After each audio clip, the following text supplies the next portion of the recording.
Hello everyone, welcome to my channel. আজকের ভিডিওটা এই ঠাকুরঘর থেকেই শুরু করছি, কারণ এই ভিডিওটা হচ্ছে শিবরাত্রির ভিডিও।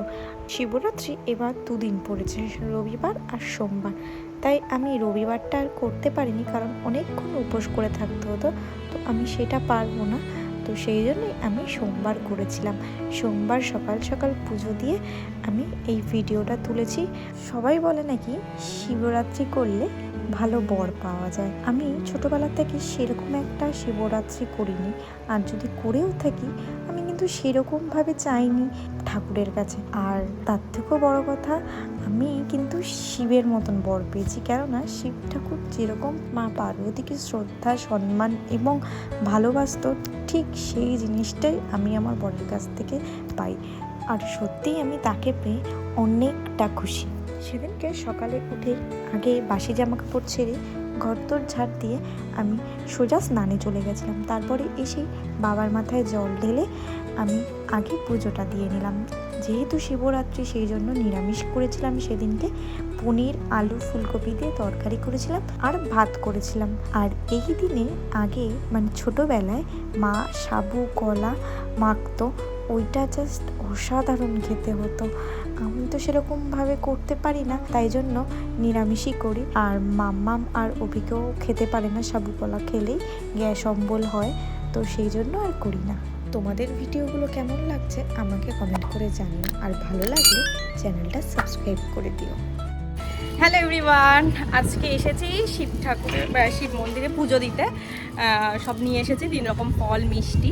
কালকে শিবরাত্রি ছিল, আর আজকে এই মন্দিরে হচ্ছে বাৎসরিক পুজো, তো আমি পুজোটা দিতেই এসেছি। তো চলো তোমাদেরকে মন্দিরটা দেখাই। এই যে এটা হচ্ছে মন্দির, এটা হচ্ছে আমাদের রবীন্দ্রপল্লী 2 নম্বর গলি, ঠিক পুকুরের পাশে। আর ঠাকুরকে পুরো রাজবেশে সাজানো হয়েছে।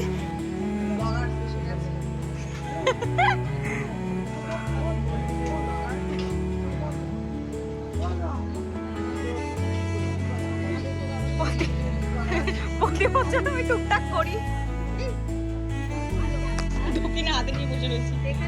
কোথায় যাবো দক্ষিণাটা? দক্ষিণা ওখানে দিদি এখন একটু প্যাকেটে রেখে দাও। দক্ষিণা ঘুরে যাওয়া না না, রোদে শুকাতে দেবে তারপরে।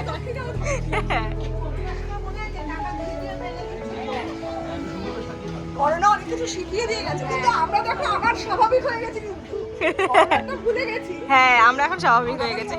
করোনার সময় আগে যখন থেকে খাইয়েতে লাস্ট দিন হলো, তখন সব বন্ধ, খেতেও খাবে না। আমরা দিদি এনেছি, বেশি বেশি করে আনা হলো। তুমি করবো না, এই সে দিদি আদা ছুলেছো, আদা ছুলেছো।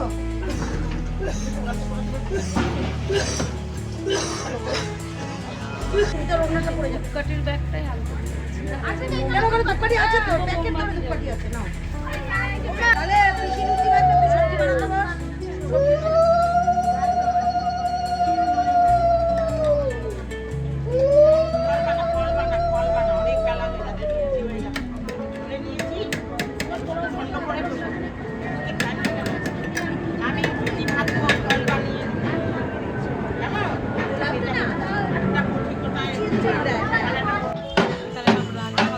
এখানে রান্নাবান্না হচ্ছে, এখানে সব রাত্রিবেলা নরনারায়ণ সেবা করা হবে, তাই জন্য এখানে খিচুড়ি করা হচ্ছে।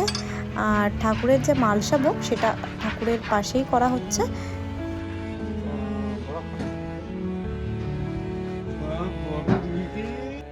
এখানে আমি অডিওটা বন্ধ করে দিয়েছি, কারণ পিছনে গান হচ্ছিল কপিরাইটের ভয়ে। তো আমি এটাই বলছিলাম যে শিবরাত্রির দিন ব্লগটা আমি পুরো করতে পারিনি, তাই এই দিনটা আমি একসাথে করে আমি ভিডিওটা তোমাদের সাথে ছাড়লাম। আর আমি এই শাড়িটা পরেছিলাম, এই শাড়িটা রাইকে বুটিক থেকে নেওয়া, মানে পিয়ারির কাছ থেকে নেওয়া। শাড়িটা কিন্তু খুব সুন্দর। এই নিয়ে শাড়িটা আমি 2 দিন পরলাম, এক হচ্ছে এমনি ভিডিও শ্যুট করছিলাম, আর আরেক পুজোর দিন পরলাম। এখন রাত্রি প্রায় 8:30 বাজে। আমি এখন এসেছি মালসা ভোগ নিতে। মনে হয় পুজো হয়ে গেছে, এখন যজ্ঞ হচ্ছে।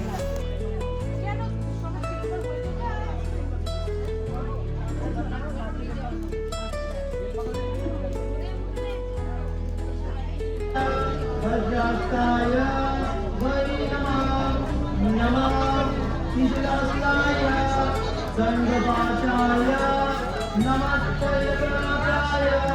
আর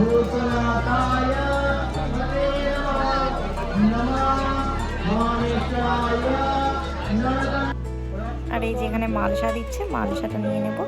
তো তোমাদের ভিডিওগুলো কেমন লাগলো অবশ্যই কমেন্টে জানিও। এরপরে তোমাদের সাথে শেয়ার করবো হচ্ছে দোলের ভিডিও। তো সবাই ভালো থেকো, সুস্থ থেকো, আর সবাইকে ভালো রেখো। আর আমার ভিডিওগুলো যদি তোমাদের ভালো লেগে থাকে তাহলে চ্যানেলটা সাবস্ক্রাইব করে দিও, আর কমেন্ট করে জানিও তোমাদের কেমন লাগছে। তো চলো আজকের মতো টাটা।